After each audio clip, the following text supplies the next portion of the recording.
Legends of past lives have been passed down in Sumer, ancient Egypt, the Maya, and China. Scientists have spent 40 years trying to decipher the cases of children who talk about past life memories. They have collected more than 2,700 real-life cases from Asia, West Africa, South America, Europe, and almost all of the United States. The cases we investigate are usually children who talk spontaneously about past lives, and often these children start talking about past lives at the age of 2 or 3 and continue to do so until they are 5 or 6 years old. The following are some of the legendary reincarnation stories. 1. Egyptian reincarnation story. Dorothy Eady was born in 1904 in a London suburb to Reuben Ernest. Her father, Reuben Ernest Eady, was a tailor, and her mother, Caroline Mary Eady, was born in 1904 in a London suburb. Although not a wealthy family, the couple loved their daughter and life was quiet until Dorothy was 3 years old when an accident changed everything. While her parents were preparing for the child's death, Dorothy suddenly woke up, sat up and played in bed. When she was 4, she went to the British Museum with her parents, and when she saw the section on Egyptian artifacts, she immediately let go of her mother's hand and excitedly walked over to it, even pointing to a picture of the Temple of Seti I and saying that this was her home. His parents were confused and not particularly concerned, believing that their son had a brain injury or an overactive imagination. The child's impairment was considered temporary, but Dorothy became so engrossed in the world of ancient Egypt that when she was a teenager she was expelled from a girls' school for refusing to recite a hymn about God's curse on the Egyptians. But she didn't care. She borrowed books about Egypt from the library, visited museums when she could, met Sir Ernest Alfred Thompson Wallace Budge, then a prominent British scholar of ancient Egypt, got a job at an Egyptian magazine in London, and became her future husband, Egyptian Emin Abdel Megid. In 1931, she and her husband returned to Cairo, and as soon as she set foot on Egyptian soil, she began kissing the earth, saying "I am back" with joy, and gave birth to a son. However, within a few years, problems arose when Megid realized that his wife's love for ancient Egyptian culture was causing her to behave in unusual ways, even speaking and writing in a language he did not understand. In a previous life, he was born in ancient Egypt 3,000 years ago as Ben Treshit. His mother was a vegetable hawker and his father a soldier, and when her mother died at the age of 3, her father was unable to care for her alone and sent her to a temple where the Egyptian pharaoh was none other than Seti I. At the age of 12, she chose to become a soldier. At the age of 12, she chose to become a priestess, serving the goddess Isis and vowing to remain pure for the rest of her life. But one day, when she was 14, she was resting in the temple garden when she met King Seti I walking in the garden. To protect the honor of Seti I, Begido chose to commit suicide. Seti I was shocked to learn of this and vowed never to forget Ben Treshit. Surprisingly, he believed that his wife was an ancient Egyptian priestess, but Megid's inability to forget his former lover was too much for him to accept, and the two became estranged, culminating in their divorce in 1936. Dorothy's expertise in ancient Egyptian hieroglyphics, as well as her fluency in English and talent for drawing, were of great help to the Egyptian Antiquities Authority, where she met many of the leading archaeologists of modern Egypt. After the excavation of the Giza pyramids was completed in 1956, Dorothy moved to Abydos as a draftsman and settled near the Temple of Setil, visiting it regularly to continue assisting with the archaeological work there. Dorothy knew all the details of life in ancient Egypt, and sometimes through what she called past life memories or divine revelations, she helped archaeologists discover things that had never been discovered before. When Dorothy retired in 1969, instead of moving to Iraq to live with her son, she chose to stay in Abydos and work as a part-time consultant and tour guide for the Egyptian Antiquities Authority, who accepted her with open arms despite her modest salary and pension of $30 a month. Dorothy's fame grew, and she appeared in BBC and National Geographic Channel documentaries and special temple. She was featured in BBC and National Geographic documentaries and special shots of the temple. In March 1981, the elderly Dorothy entered the temple for the last time, and a month later, at the age of 77, she passed away, ending the life of this legendary priestess. 2. Past life memories of Barra Island. The British newspaper The Sun reported the strange story of Cameron Macaulay, a boy who remembers his past life. Born into a single-parent family in Glasgow, England, the boy was unique from an early age because from the moment he could speak, he would occasionally say the word Bala Island. In kindergarten, he would talk to his mom about his life on Bala Island instead of his current home. He drew a picture of a white house by the water, which seemed to have nothing to do with his current life. However, Barra Island is 160 miles from where he now lives, and Cameron's current mother, Norma Macaulay, says her family has never been to the island. In his past life, the 6-year-old boy details his parents and their lives, and how much he misses his mom. Cameron recalls details of his past life, claiming that his mother cut his hair short to his waist, that his father, Shane Robertson, was killed in a car accident, and that he has 3 siblings. He also mentions a white house, a black and white dog, and recalls seeing a plane land on the beach from his bedroom window in a previous life. In his past life, his family believed in God and Jesus, but not in this life. Cameron also complained to his mother, Norma, that he felt very uncomfortable in his current house, which has only 1 bathroom. There are 3 bathrooms in Bala. Cameron had to ask his mother to pick him up from Barra Island when he went to school. He sometimes sighs that he misses his family from his past life. I used to go to the beach and play with my mom in our white house by the ocean.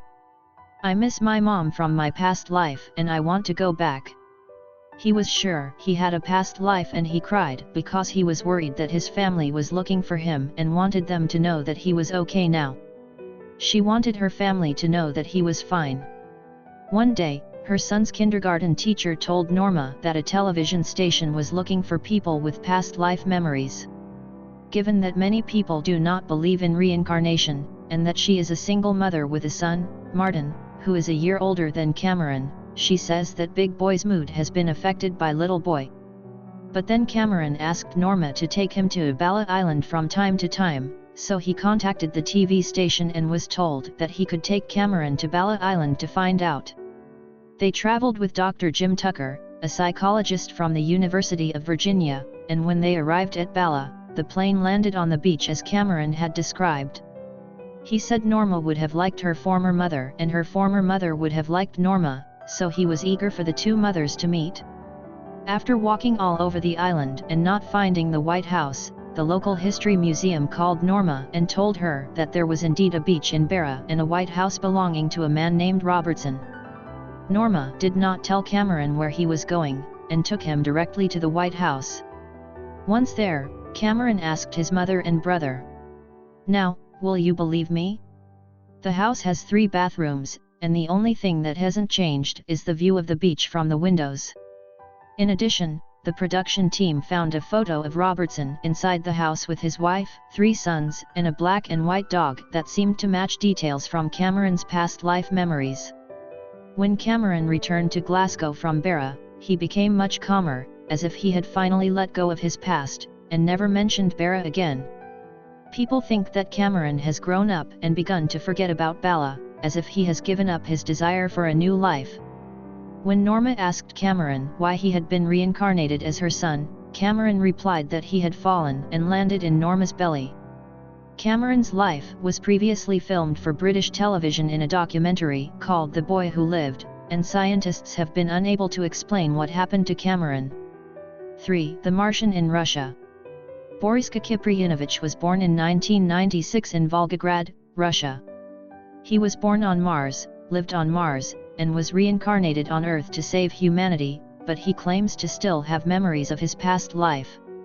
In 2007, at the age of 11, he became famous for warning humanity that 2012 would be a disastrous year. Since then, he has become the poster child for the world of pseudoscience.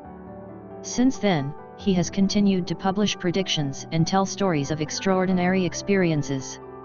He predicted a catastrophe on one of the Earth's plates in 2020 and an even bigger one in 2050. According to Boriska, he was once a Martian living on Mars, but his race was wiped out in a nuclear war thousands of years ago. I remember being 14 or 15 years old. The Martians started a war and I had to go on an air raid with a friend of mine, Buriska said. However, some Martians survived the nuclear war, he said. Some still live in Martian bunkers, while others, like him, are reincarnated Martians sent on missions to Earth to save humanity from space. Mars once had a brilliant civilization, he explains, but it was destroyed in a thermonuclear war.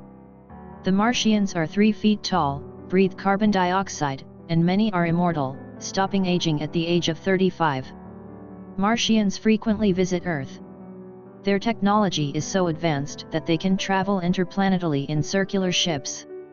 Buriska warns that Earth is likely to suffer the same fate as his people, so his mission is to save humanity from destroying the planet with nuclear war. He revealed that the Martians had very close ties with ancient Egypt.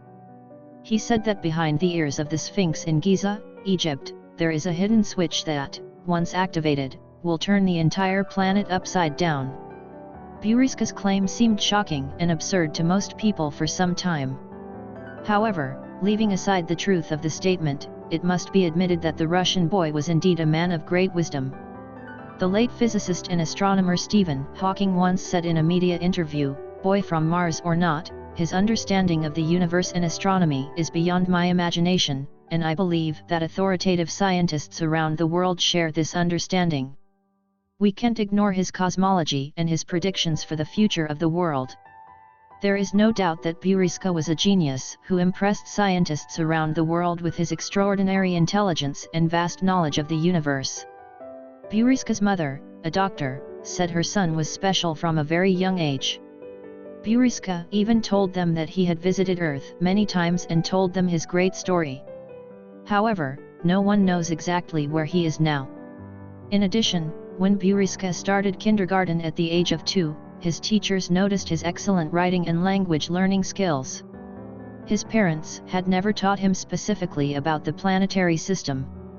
However, Buriska often talked about Mars, alien civilizations, and the wonders of the universe, and his interest in the solar system continued into his adulthood. Today, Buriska is known online as the boy from Mars because of his comments about Mars. Researchers also describe him as an attractive teenager with an above-average IQ. Buriska revealed detailed information about Mars, planetary systems, other civilizations, and unknown extraterrestrial life. He acquired extraordinary language skills at the age of 2 and began talking about the universe at the age of 3. Buriska talks about his former life, which was on Mars. He said that the Martian civilization was so advanced that it could travel through the galaxy. He also said that he lived underground because he was contaminated by radiation during a nuclear war. Buriska claims that he is not the only child from space, but that there are many like him who have been sent to Earth on special missions to save humanity. They claim to have supernatural powers and that they are reincarnations of people who survived the war on Mars known as the Indigo Children. Buriska even told them that he had visited Earth many times and told them about many prehistoric events. According to Buriska, he visited Earth during the civilization of Lemuria, a prehistoric civilization on a lost continent. Lemuria is located in the Indian or Pacific Ocean. When Buriska talked about the Lemurian civilization, he also described the lifestyle of the Martians and said that they could not breathe oxygen as they grew older. He claimed that the Martians remained young for 30 to 35 years.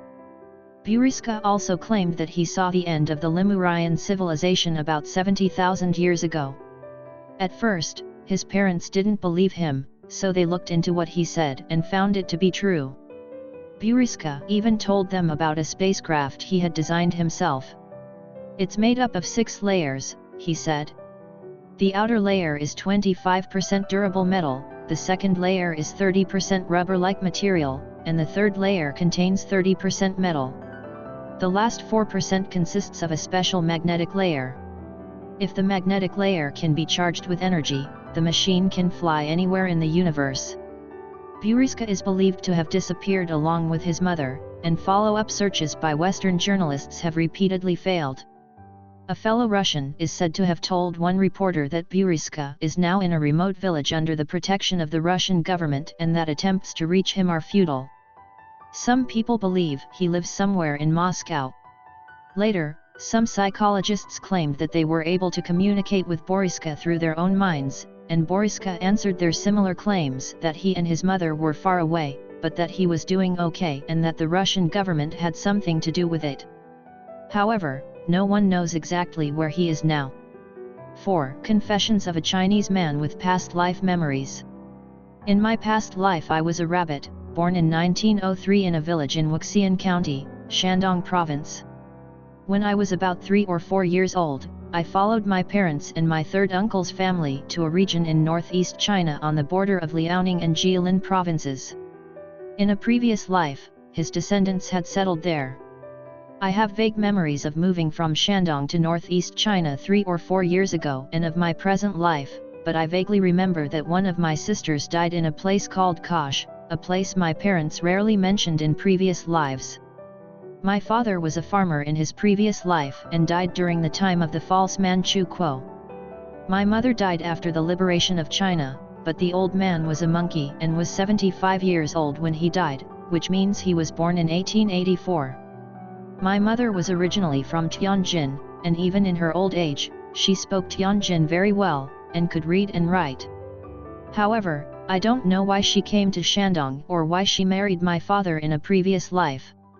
In my past life, I had a close relationship with my third uncle and his 2 children, who helped me in times of trouble. I have 2 brothers, the second is a horse and has always been a farmer. My brother Rudder was taken into the army and I have not heard from him since. I do not know if he is alive or dead. In a previous life, she had only one son, a tiger, who was born in 1926 and grew up to become a soldier in the National Army. He was captured in the Battle of Katanan and later became a soldier in the Volunteer Army and went to Korea.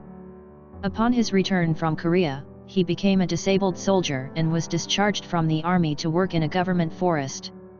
I lived in my past life until about 1962 or 1963. My last clear memory is probably 1961, as my companion died in that year. Since then, my memory has been fragmented and all I remember is a headache and that I can't die. I now believe that I may have suffered from a brain tumor and other diseases in my past life. In general, my appearance and personality have not changed much in my past and present lives. In the past and in my present life, I am a small, thin person with an anxious personality who is timid and fearful. I have never met my parents, wife, children, or friends in my past life. I was a farmer in my past life, but not in this life. However, because my father was sick in my past life, he has been in my past life. I have never experienced the feeling of being on the verge of death when my soul comes out of the cave, never seen the Nai Bridge, and never eaten Meng Pio soup. The simplest thing I can say is that, like sleep, sleep is separated by my past life's yesterday self and my present life's today self. When I look back on my past life, it seems that I have lost a lot of things and my personality is very depressing. On the other hand, once when I was having a dinner with my friends, I saw a donkey pulling a mill and we were all very interested in it. At that time I said, "This donkey should not be used like this, it should be used like this, just like a donkey that one has used for many years." This may be a subconscious expression of past life memories. I was born in a second-rate coastal city in the late 70s, and I had never seen a donkey, let alone a live one. There is still a connection between past lives and present lives. In this life, as a child, I knew the word fried letter was a country, but later discovered that the correct pronunciation was, not fried letter. For a long time, I was confused about this. It was not until I recalled my past life that I understood. My partner also went to the Northeast with her parents in a past life, so I now feel sorry for her. I think her birthplace was near Hezi. We both live nearby, and I am the same age as his other brother. We got engaged when we were 14 or 5 years old, and the farmer's children didn't say anything at the time, except that they were not allowed to see each other for a few days before the wedding, and they usually went as relatives. I married her when I was 18, but that year there was a war going on and things were not going well, so I planned to go back to Shandong. But because my father was sick in a previous life, she stayed with me, knowing that there were only a few dozen families left in the village at the time, which was dangerous. In my previous life, I had 3 children before my son, all of whom died before they reached their full term, which was a big blow to her. It's a very difficult life for a woman, and I don't know where she's reincarnated to now, so I hope she's doing well. In a previous life, my cousin gave me a used tire. The used tire was cut into 6 pairs of soles, and all but 1 pair were given to an elderly relative. Later, when Japan lost the war, Japanese army boots with rubber soles inlaid with fur and iron palms began to appear in town, and someone traded them for a pair of rice said to be worth 200 pounds. In today's world, this is equivalent to spending several thousand yen on a pair of shoes. Corn production was very low in those days, and an acre of land could only yield 400 pounds in a good year.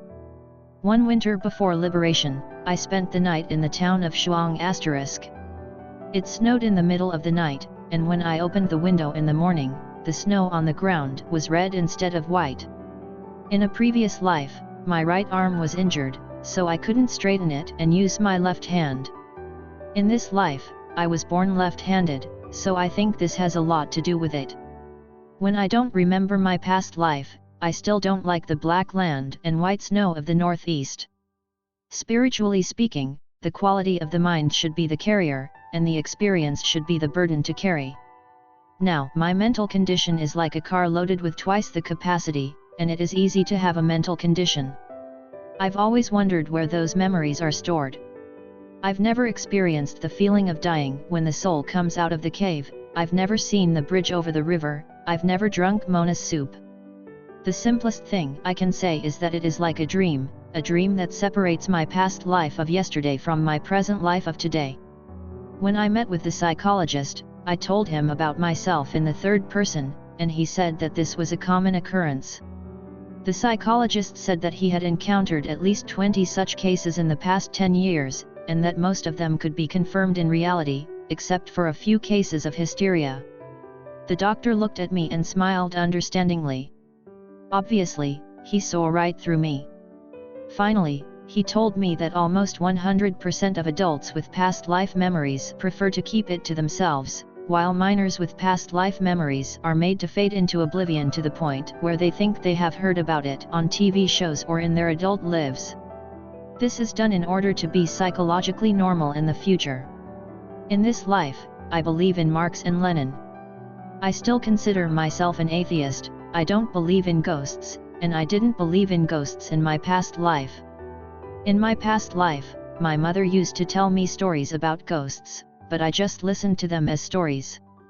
It took me about 2 years to slowly change my mind that there is an inevitable existence of suffering in past lives and in future lives, and that cherishing life is the only right thing to do.